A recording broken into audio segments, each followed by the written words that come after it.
barakatuh. Hammaga salom. Yaxshimisizlar, tushunmisizlar? Yana men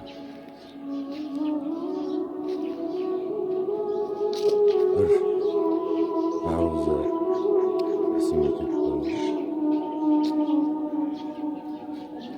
Bir bola ustozidan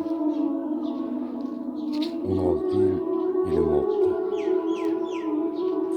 Ustozi har duo qilganda odam bo'ldi, duo qilaveradi.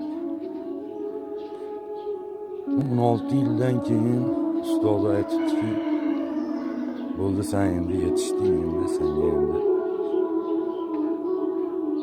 duo beraman, fatiha beraman deb.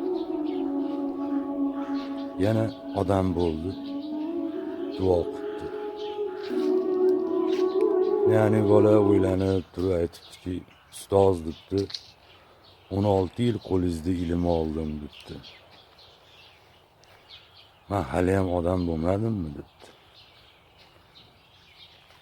Yur deb bozorga olib kiribdi. Endi payg'ambarlarga Alloh mo'jiza bergan, valiylarga, do'stlariga karomat bergan. Shogirdini yuziga bir sayha tortibdi. Bitta pardani otdi. Shogirdim qarasa bozorda uni boshi cho'chqa bosh, uni boshi eshak bosh, uni boshi it bosh. Hammasini boshi hayvon bosh ekan u, hatta bitta odam boshlar bor ekan. Bittasi 1 gaz, 2 gaz deb materialni o'lchayapti ekan u, lekin qalbida Alloh, Alloh, Alloh deyapti ekan. Hatta bitta bor ekan. Kimdir tarozidan uryapti ekan, kimdir o'qilyapti, kimdir nima qilyapti.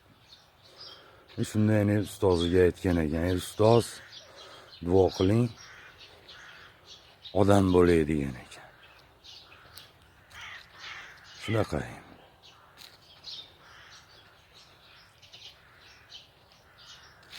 Bizni Majnun deb jinni deyishdi. Qul qilib ham sotishdi. Yusuf alayhissalomni ham sotishgan. Rasululloh sallallohu alayhi va sallamga ham Majnun deyishgan. Yashaveraylikchi, bag'i ham bir gap bo'lar. Alloh bitta.